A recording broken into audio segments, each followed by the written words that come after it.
Welcome back to the channel. Today I wanted to make a video about Christian metal. Is it really Christian, or is it satanic or demonic inspired? That's what I'm trying to find out in this video, so make sure you stick till the end.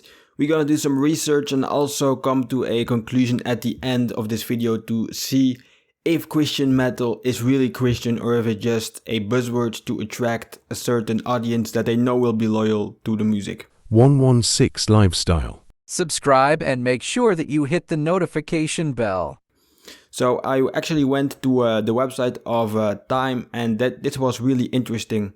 This was actually about a Christian metal band. It's called As I Lay Dying, and their frontman actually admitted that he became an atheist, and he also said that, if I read the article, it is really interesting. He's saying, in 12 years of touring with As I Lay Dying, I would say maybe 1 in 10 Christian bands we toured with were actually Christian bands. So that is saying a lot.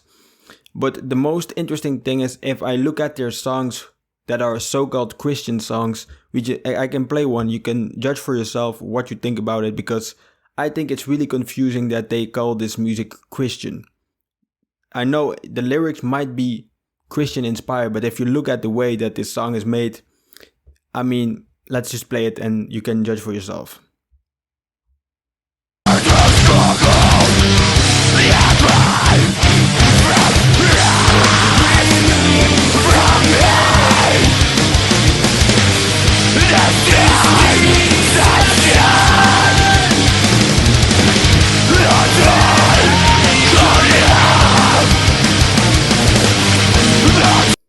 This is really a problem that I have with the whole Christian metal thing. If you listen to this and you really think this is Christian music, this is godly inspired, then I have some serious problems, man. If you have some discernment, you just see and hear something isn't right. And if you now go to your internet browser and you type in Christian metal, really interesting what you are going to see. Especially the symbolism. If you go, for an example, you have Metal Cross. Here it says, Anti-Demon, welcome to death. Let's look at it.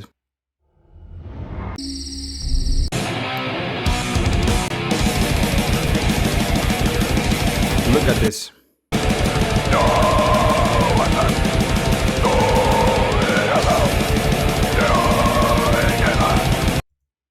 If this looks Christian to you, then I have some serious doubts about the trueness and the truthfulness of your words, man. I mean, if you look at this whole video, the tattoos, the whole vibe, how dark it is, the name of the group, Anti-Demon, welcome to death. I mean, come on, man.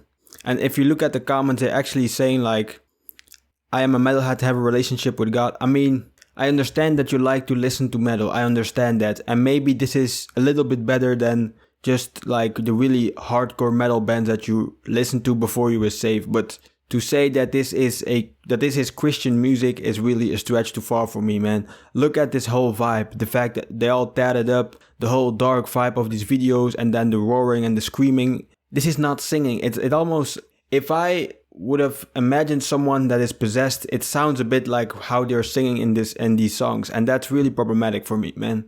You can say, well, there are different ways to make Christian music. It's not only worship music, and I can agree to that to a certain degree. But I think this whole genre of metal, if you look at how it came into existence, and you look at the early metal groups, there is a real satanic and demonic influence in it. If we look at groups like Iron Maiden, for an example, like Number of the Beast, all those references, really satanic. And I think this whole genre, even if you change up the lyrics, the whole thing that you are screaming and growling into the mic, I'm sorry, man, this is not Christian music. It's not godly inspired. This is just trying to bring the world into the church, and I don't think that is the way to go. I've also seen this in Christian rap sometimes. They're trying not to mention Jesus because they think that they need to go to a bigger audience.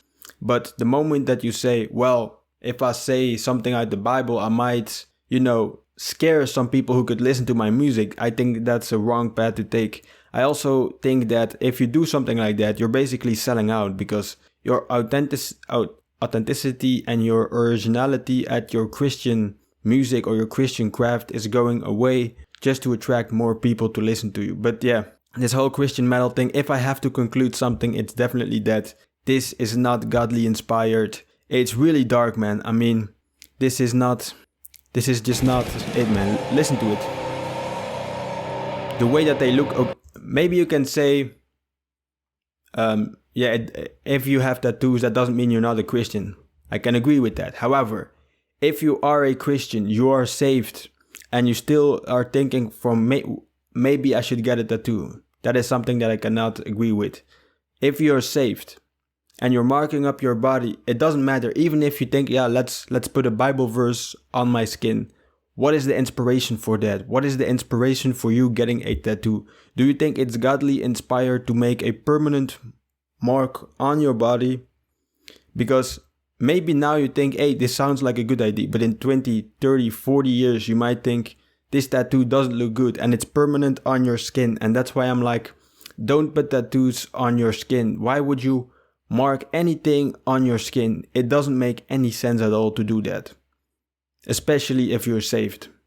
I'm not, I don't want to attack somebody. I just want to be real and be clear with you. If you listen to Christian metal, I'm not saying that you're a bad person. I'm just saying, do not fool yourself, man. This music is not Christian. It's not godly inspired, man. If I look at how he looks, this looks really demonic to me, man. The way he screams into this mic, the way he stands like this, the way that he's screaming, it looks like he's demon possessed, man. It doesn't look really good, man. And the whole clip is really dark as well. I'm not a fan of this. Skeletons in the clip. You can say, yeah, but there is a whole message of, peace and about Jesus and you getting saved. But I don't buy that at all, man. Honestly, I don't think metal is Christian music, and I don't think it is good to mask it up like that, man. I just think we have to be real. This is just a way to get Christians that like to listen to metal, listening to metal bands. If the guy himself said only 1 in 10 metal bands or 1 in 10 bands that we toured with were actually Christian, that says a lot, man. That says that a lot of these people just know that there are a lot of Christians who would love to listen to metal, and if we put a Christian message in it, then they can listen to it because they can convince themselves that it's Christian. But I'm telling you, is it inspired by God? Is it godly inspired? The whole thing, the whole symbolism, the whole lyrics, the whole vibe, everything says to me, this is not godly inspired. And if you have some discernment, I think we can all come to the same conclusion. I'm not saying you're a bad person if you listen to Christian metal. I'm saying it is not godly inspired and it's not Christian music. It's just worldly music. But should we listen to worldly music? That's a topic for a whole other video. But the first question that I asked myself in the beginning was, is Christian metal really Christian music, or is it satanic or demonic inspired? And my answer is, it is satanic and demonic inspired, not godly inspired. So is it satanic? Yes, it is. I would not recommend to listen to it any further.